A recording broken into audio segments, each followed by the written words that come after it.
Hello అండి, welcome to అమ్మ కుట్టి వ్లాగ్స్. ఈరోజు నేను సమ్మక్కకి పసుపు బొట్టు పెడుతున్నా. నిన్న మేము జాతరకి వెళ్ళి వచ్చేసరికి అందరూ కొంచెం టైర్డ్ అయిపోయినామండి. అయినా కూడా పసుపు బొట్టు పెట్టడానికి ఎక్కువ టైం లేదు, ఇప్పటికే చాలా లేట్ అయిపోయిందని చెప్పేసి నేనైతే ముందుగానే లేచేసి పనులన్నీ చేసుకున్న తర్వాత పిల్లల్ని కూడా లేపిన. పిల్లలు లేచి కూడా ఫ్రెష్ అప్ అయిపోయారు. వాళ్ళకి టిఫిన్ కూడా పెట్టేసిన.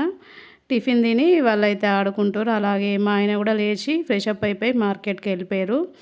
తను వచ్చేంత వరకు మనం దేవుడి ఫోటో తీసేసుకొని దేవుడికి బొట్లు గినక పెట్టి రెడీ చేసేసుకున్నాం అనుకోండి, వచ్చిన తర్వాత పనులు తొందరగా చేసుకోవచ్చు. పిల్లలకి లంచ్ కూడా టైంకి పెట్టచ్చు అని చెప్పేసి నేనైతే ఇక్కడ పనులు అయితే స్టార్ట్ చేసిన. దేవుడికి బొట్లు పెట్టి అన్నీ చేసే వరకు మా ఆయన వచ్చేసిండండి. నేనైతే ఇక పూజ కూడా చేసేసుకున్నా. దేవుడికి పసుపు బొట్టు పెట్టేటప్పుడు ఇక్కడ మేము సమ్మక్కకి సారక్కకి బంగారం అని పెడతామండి. అంటే బంగారం అంటే ఏం లేదండి, బెల్లం. నేను తెలియని వాళ్ళ కోసం చెప్తున్నా. ఇట్లా బొట్లు పెట్టేసుకున్న తర్వాత బంగారాన్ని కూడా అక్కడ ఇక్కడ పెట్టేసుకొని అలాగే కొబ్బరికాయలు కొట్టేసుకొని దీపం పెట్టేసుకొని పూజ మొత్తం కంప్లీట్ అయిన తర్వాత ఇప్పుడు మేము కోడి కడిగేస్తాము. అందుకని చెప్పేసి మా ఆయన కోడిని తీసుకొచ్చిన తర్వాత దేవుడి ఫోటో ముందు పెట్టేసి మొక్కుకుంటాం అన్నమాట. ఇట్లా మొక్కుకున్న తర్వాత కోడిని కట్ చేస్తాము. ఇట్లా దేవుడికి మొక్కుకున్న తర్వాత ఇప్పుడు ప్రసాదం కోసము కొంచెం కొబ్బరికాయ ముక్కలు అలాగే కొంచెం బెల్లము కలిపేసి ప్రసాదంగా ఇస్తాము. ఇది మనము సమ్మక్క సారక్క దేవుడికే మెయిన్గా ఇస్తామన్నమాట మన తెలంగాణలో. ఇట్లా ప్రసాదం కూడా రెడీ చేసుకున్న తర్వాత మామూలుగా అయితే మనం పసుబొట్టు పెట్టడానికి ఇంటి చుట్టుపక్కల ఉన్న వాళ్ళని ఒక 5గురినైనా సరే పిలిచి పసుబొట్టు ఇస్తారండి.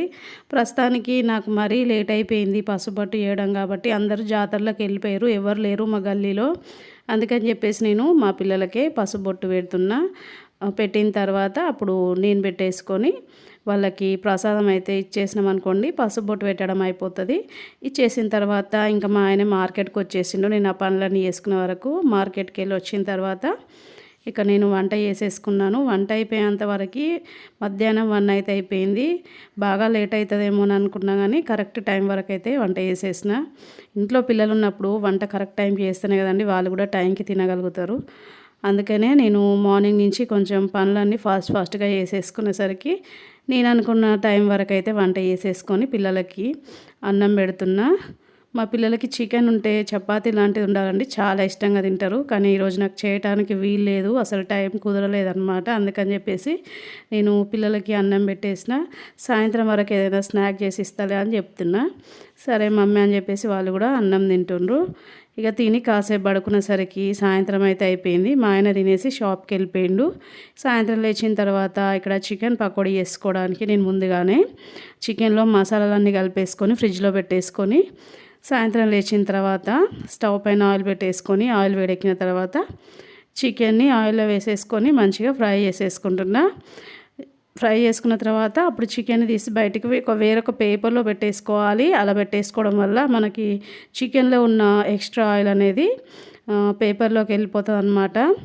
ఈవినింగ్ టైంలో మా స్మైలీకి మిల్కీకి ఏదైనా స్నాక్ చేసి ఇవ్వాలండి. అలా అయితే చాలా ఇష్టం వాళ్ళకి.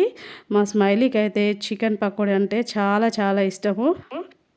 పకోడీ అనే కాదండి, చికెన్తో ప్రిపేర్ చేసిన ఏ రెసిపీలైనా మా స్మైలీ మిల్కీ చాలా ఇష్టంగా తింటారు. ఇక్కడ నేను ప్రిపేర్ చేసి ఇచ్చిన తర్వాత టీవీ షో స్టార్ట్ అయిపోయింది. టీవీ చూస్తూ పకోడీ తింటున్నారు. ఎలా ఉందని చెప్తే చాలా బాగుంది మమ్మీ అని చెప్తుండ్రు.